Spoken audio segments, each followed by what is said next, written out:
الحمد لله نحمده ونستعينه ونستغفره ونؤمن به ونتوكل عليه ونعوذ بالله من شرور أنفسنا ومن سيئات أعمالنا من يهده الله فلا مضل له ومن يضلل فلا هادي له ونشهد أن لا إله إلا الله وحده لا شريك له ونشهد أن سيدنا ونبينا ومولانا محمدا عبده ورسوله صلی اللہ تعالی علیہ وعلی آلہ وصحبہ وبارک وسلم، اما بعد۔ بزرگوں اور دوستوں اور میرے دینی بھائیوں، جیسا کہ آپ حضرات کو معلوم ہے، یہ جو مجلس ہوتی ہے اس کا نام ہی ہے تربیت کی مجلس، یعنی اس میں وہ مضامین بیان کیے جاتے ہیں جس سے ہمارے نفوس کی اصلاح ہو، ہماری خواہشات کی اصلاح ہو، ہمارے قلوب کی اصلاح ہو، ہمارے اندر سے وہ تمام رذائل نکل جائیں جو ہمارے ایمان کو کھا جانے والے ہیں، جو ہمارے ایمان کو کمزور کرنے والے ہیں، جو ہمارے ایمان کو زہریلا کرنے والے ہیں، جو ہمارے ایمان کو نہایت ہی ادنا درجے میں لے جانے والے ہیں۔ ان کے دو حصے ہیں، ایک کا تعلق عقائد سے ہے، دوسرے کا تعلق اعمال سے ہے۔ اگر کسی شخص کا عقیدہ اہل سنت والجماعت نہیں ہے تو دنیا بھر کی لاکھ عبادتیں کر لے، اس کی عبادت اس کے منہ میں مار دی جائے گی، کیونکہ اعمال کی قبولیت کا دار و مدار صحیح عقیدے پر ہے۔ اسی لیے ہر مسلمان کی ذمہ داری ہے کہ وہ عقیدہ اہل سنت والجماعت کو اپنائے۔ عقیدہ اہل سنت والجماعت کو قرآن و سنت میں بیان کیا گیا ہے، فقہاء نے بیان کیا ہے۔ حضرت امام اعظم ابو حنیفہ رحمۃ اللہ علیہ نے اس کو 21 نمبرات میں تقسیم کیا ہے۔ ہم ادھر جانا نہیں چاہتے، لیکن اس کی بنیادی بات بتاتے ہیں کہ عقیدہ اہل سنت والجماعت کی جو بنیادی عقیدہ ہے وہ ہے وحد اللہ تعالی فإن التوحید رأس الطاعات، اللہ کی وحدانیت کا اقرار کرنا، خدا پاک کی وحدانیت کا اقرار کرنا، یہ ہر طاعت کی جڑ ہے۔ اگر کوئی آقا نامدار جناب رسول اللہ صلی اللہ علیہ وسلم کو اللہ کا نبی مانتا ہے وہ مسلمان نہیں ہے، جب تک کہ وہ یہ عقیدہ نہ رکھے کہ آپ اللہ کے نبی ہیں، رسول ہیں اور آخری رسول ہیں۔ قیامت تک اب کوئی نبی رسول نہیں آئے گا۔ یہ اہل سنت کا اجماعی عقیدہ ہے۔ صرف یہ عقیدہ رکھنا ہے کہ آپ اللہ کے رسول ہیں یہ کافی نہیں ہے، آخری رسول ہیں اور قیامت تک اب کوئی رسول، یہ ہے محمد الرسول اللہ کے معنی صلی اللہ علیہ وسلم۔ اس کا پہلا حصہ جو ہے وہ لا الہ الا اللہ ہے۔ عقیدہ اہل سنت والجماعت کی جو بنیاد ہے وہ ہے عقائد پر، عقائد اہل سنت پر، جس کو قرآن و سنت میں بیان کیا گیا ہے۔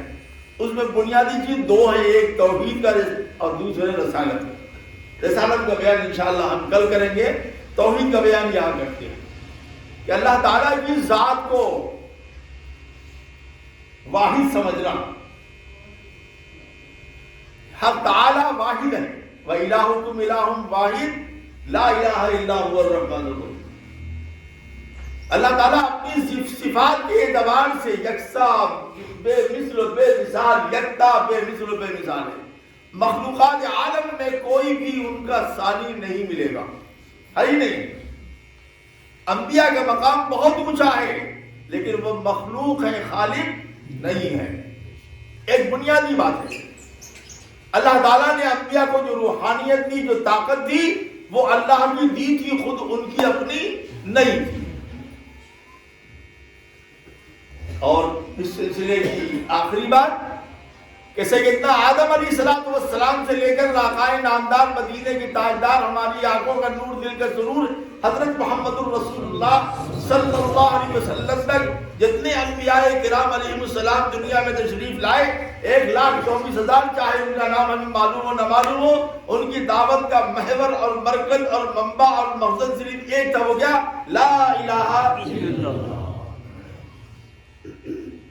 دوسرا کچھ انبیاء آئے ہی لا الہ الا اللہ کے لیے، چنانچہ آپ پڑھیے کتابوں میں لکھا ہوا ہے کہ ہر نبی کا کچھ نہ کچھ کلمہ تھا. کیا؟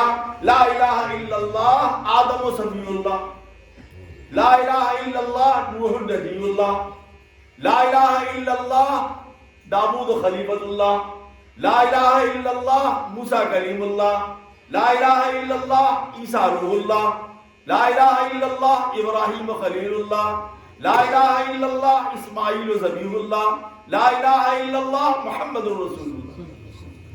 یہاں ایک بحث اور بھی ہے کہ تمام انبیاء کے کلمے کے ساتھ جو لفظ ہے کسی نبی کا، ان کے اس مقام کا ذکر ہے جو ان کی خاص بات تھی اللہ سے. لیکن جب محمد الرسول اللہ کا تو صرف محمد کہہ دیا، کوئی آپ نے خاص بات نقل نہیں کیا. اس میں کیا رات ہے وہ انشاءاللہ ہم کل بیان کریں گے.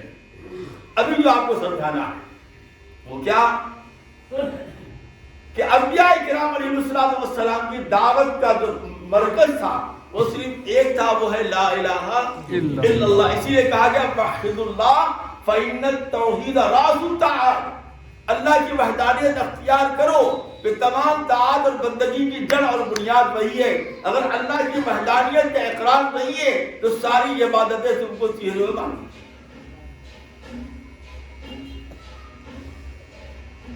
انبیاء آئی تھے لا الہ الا اللہ کو پھیلانے کے لیے، انبیاء کا مشن تھا لا الہ الا اللہ، انبیاء کی زندگی تھی لا الہ الا اللہ، انبیاء کی روح تھی لا الہ الا اللہ، انبیاء کی آنکھوں کا نور تھا لا الہ الا اللہ، انبیاء کی زبان پر لا الہ الا اللہ، انبیاء کی ہر ادا سے چمکتا تھا لا الہ الا اللہ.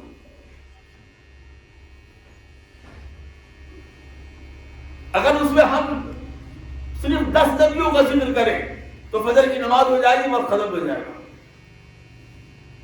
بات نہیں پوری ہوگی. لیکن ہم صرف 2 مثال آپ کو دیتے ہیں، ایک چھوٹی سی اور ایک تھوڑا طویل سی، اس کے بعد اپنی بات ختم کرتے ہیں کہ نبی کریم جناب رسول اللہ صلی اللہ علیہ وسلم نے صفا پہاڑی پر چڑھ کر جو بات کہی تھی وہ کیا کہا تھا؟ ایھا الناس قولوا لا الہ الا اللہ. اعلان نبوت کے بعد جو آپ کی زبان پر کلمہ تھا وہ لا الہ الا اللہ کا تھا.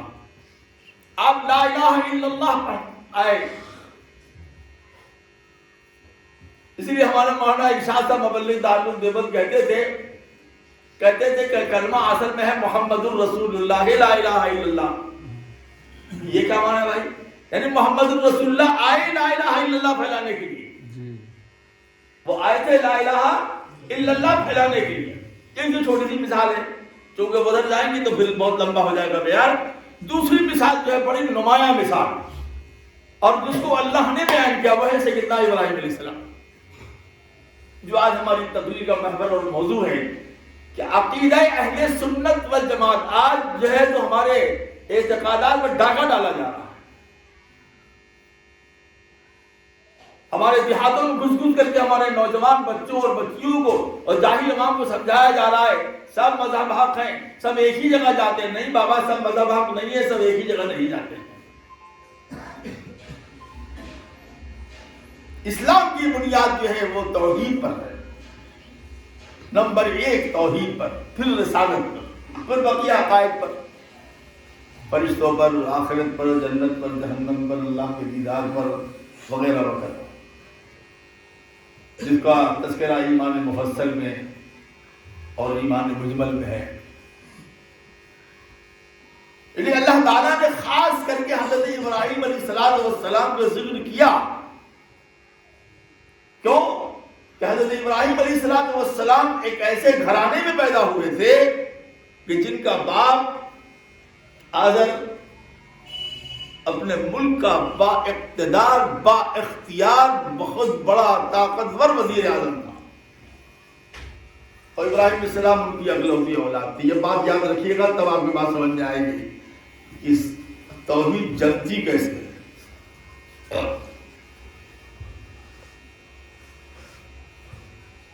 طاقتور وزیر اعظم اور ابراہیم علیہ السلام ان کی اگلوتی اولاد.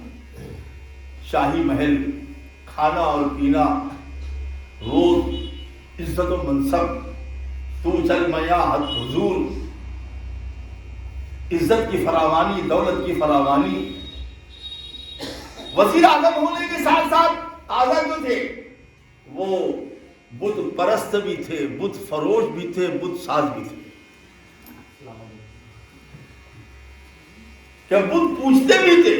بہت بڑا کارخانہ تھا، بت وہاں بنتا تھا اور پورے ملک میں بکتا تھا۔ بت ساز بھی تھے اور بت فروش بھی تھے، ان کے کارخانے میں بت بنتا تھا، بت بکتا تھا۔ اس ماحول میں حضرت ابراہیم علیہ السلام پیدا۔ پھر وہی کل بات یاد رکھنا کہ اللہ تعالیٰ جب اپنی قدرت کاملہ دکھلاتی ہیں تو مردے سے زندہ کر دیتے ہیں، مردے سے۔ اللہ تعالیٰ جب اپنی قدرت کاملہ دکھلاتی ہیں تو پھر ایسے ایسے نمونے دنیا میں ظاہر ہوتے ہیں کہ عقل وہاں پر بندھ جاتی ہے، از جا کر کے وہاں پر فیل ہو جاتی ہے۔ اللہ تعالیٰ جب اپنی صفت قہاری میں آتی ہے تو ایک عورت کو کشتی کو دوڑوا دیتے ہیں، سب کو ڈوبوا دیتے ہیں، ایک حاملہ عورت کو کشتی کے تختے پر سمندر کی لہروں میں حوالے کر دیتے ہیں، اور بحفاظت و تختی قبل اس کے کہ ڈوبے وہ حاملہ عورت ایک بچہ جنم دیتی، نہ کوئی دایا نہ کوئی سایہ، اوپر آسمان نیچے پانی، کشتی عورت کو لے کے ڈوب جاتی ہے، بچہ صحیح سالم کنارے لگ جاتا ہے۔ یہ ہے اللہ کی قدرت۔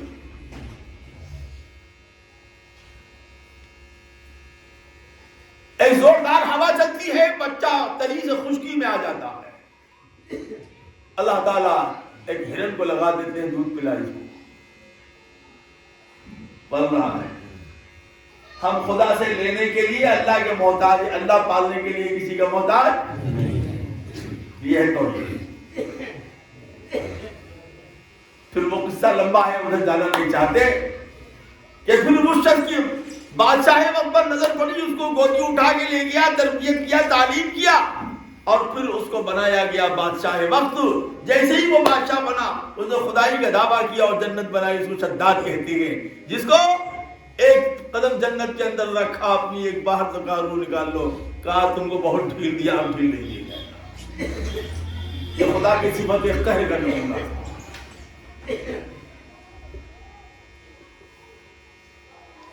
ایک خدا کی صفت لطف کا نمونہ کہ ایک ایسے ماحول میں ایک بچہ پل رہا ہے جہاں وزیر اعظم ہے، صاحب اقتدار ہے، ناؤ نوش ہے، کھانا ہے، پینا ہے، راحت ہے، ایسے عشرت ہے، جوانیاں ہیں، لنترانیاں ہیں،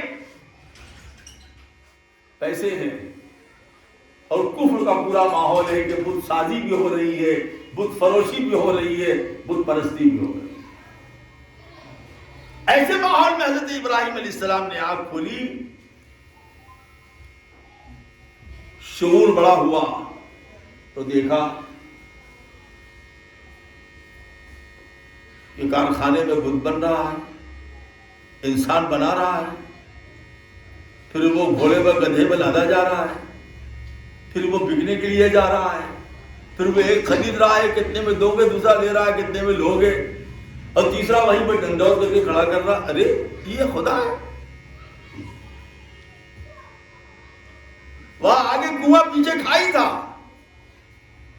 کیا کھائی؟ تب بنتا ہے ایمان، بریانی کھا کے نہیں بنتا ہے۔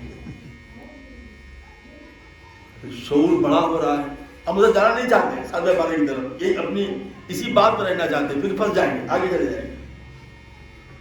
یہاں تک کہ ابراہیم علیہ السلام کو مختلف حادثات اور واقعات پیش آنے پر پورا یقین ہو گیا یہ پتھر جامد ہیں، یہ پتھر معبود بننے کے لائق نہیں ہے، ان پر مکھی بیٹھ جائے تو یہ ہٹا نہیں سکتے، ان پر کتا پیشاب کر دے تو بھگا نہیں سکتے۔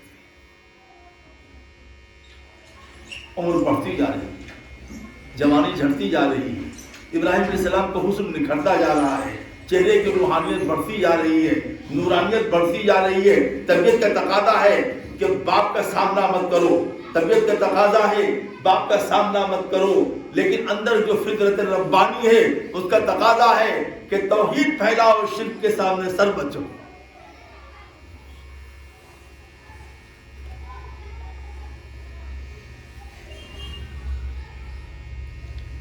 نوجوانی سے جوانی کی طرف آ گئے، یقین پختہ ہو گیا کہ نہیں یہ سب الہ باطل ہیں اور ہمیں ان کا مقابلہ کرنا ہوگا۔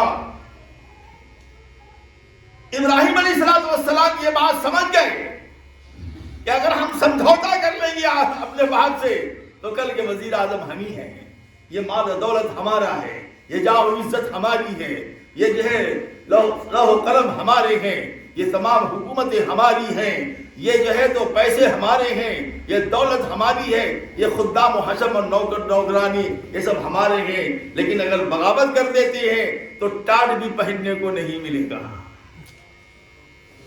کھانا تو دور کی بات ہے۔ آگ ہے ابراہیم ہے، اولاد آگ ہے، اولاد ابراہیم ہے، نمرود ہے، پھر کسی کا انتہا مقصود ہے۔ انبیاء کو پہلے ٹھکایا جاتا ہے، پھر اس کے بعد ان کو جو ہے تو آگ کی بھٹی میں لا ڈالا جاتا ہے، ان کو امتحان گاہ کی بھٹی سے گزارا جاتا ہے، پھر کہا جاتا ہے تم ہمارے مقبول بندے ہو۔ فطرت ابراہیم علیہ السلام کی بغاوت کر چکی تھی کہ نہیں یہ شرک ہے یا نہیں جانا ہے۔ ان کے باپ جناب آزر جو تھے وہ تاڑنے لگے کہ لڑکا جو ہے وہ میرے ہاتھ سے نکل رہا ہے۔ ارے آج کی زبان میں بولی تب بات سمجھ جائے گی، یہ لڑکا میرے ہاتھ سے نکل رہا ہے، اس کی ادائیں وہ ادائیں نہیں ہیں، یہ تو کچھ گڑبڑ ادا ہے اس کی۔ اشارے میں تنبیہ کیا بیٹا سنبھل کرو، یہ سب تمہارا ہی ہے۔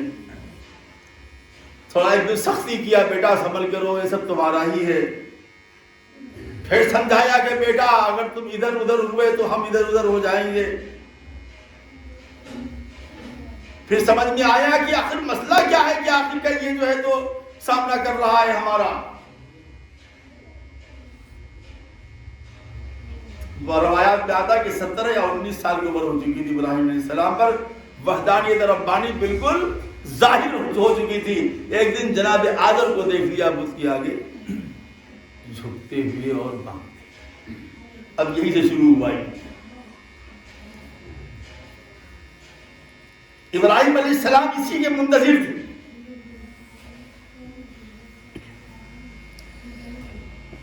نبوت ایسے تھوڑی ملتی ہے،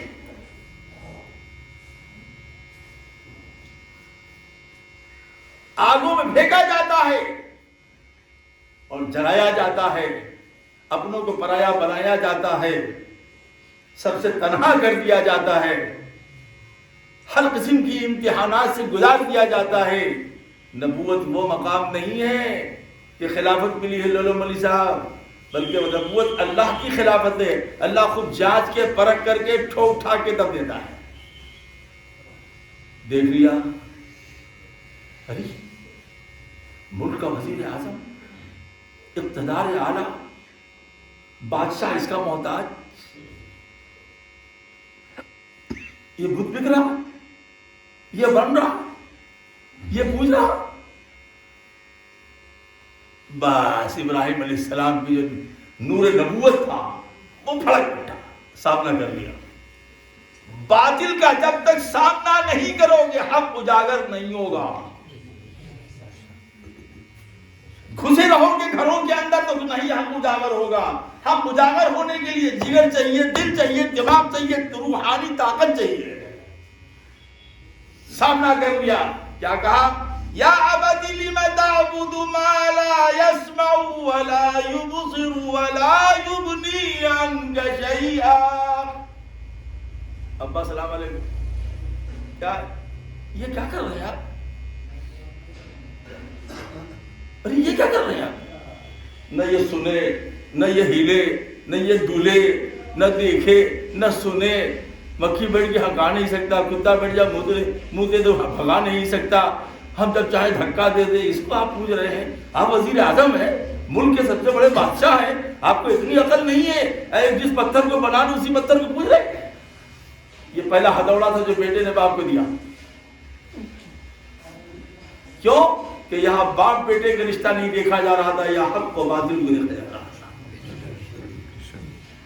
ابراہیم علیہ السلام جانتے تھے کہ جملہ زبان سے نکلے گا تو سلطنت نہیں ملے گی، عزت نہیں ملے گی، راحت نہیں ملے گی، بریانی پلاؤ نہیں ملے گا، فاقہ کرنا پڑے گا، ٹاٹ کا بستر بھی نہیں ملے گا۔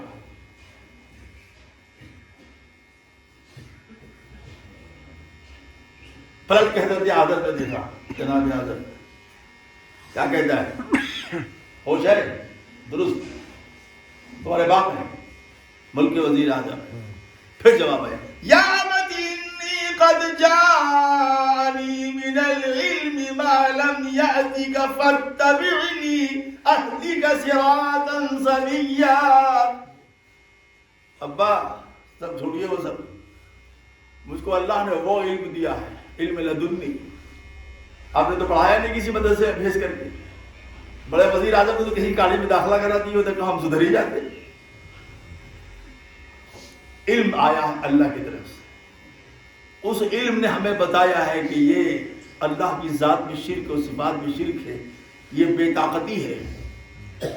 ہماری بات مان لیجئے، ہم نبی وقت ہونے والے ہیں، میری اتباع کیجئے، ہم آپ کو سیدھا راستہ بتائیں گے۔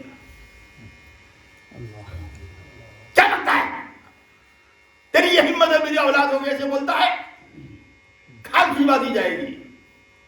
لیکن جب اللہ کے شیروں کو آتی رہی روباہی، جی جب علم پیدا ہو جاتا ہے، علم یقین پیدا ہو جاتا ہے، حق الیقین پیدا ہو جاتا ہے، تب اپنے بندوں پر اسرار ربانی کھلنے لگتے ہیں، تو جرأت ایمانی اور سب پیدا ہو جاتی ہے۔ تیرے رندوں پر سارے کھل گئے، اسرار دی ساقی ہوا علم الیقین، حق الیقین، عین الیقین ساقی۔ پہلے توحید کا علم تھا، پھر یقین کی صورت میں آیا، اب مشاہدہ کر رہے ہیں کہ اللہ کے علاوہ سب باطل ہے۔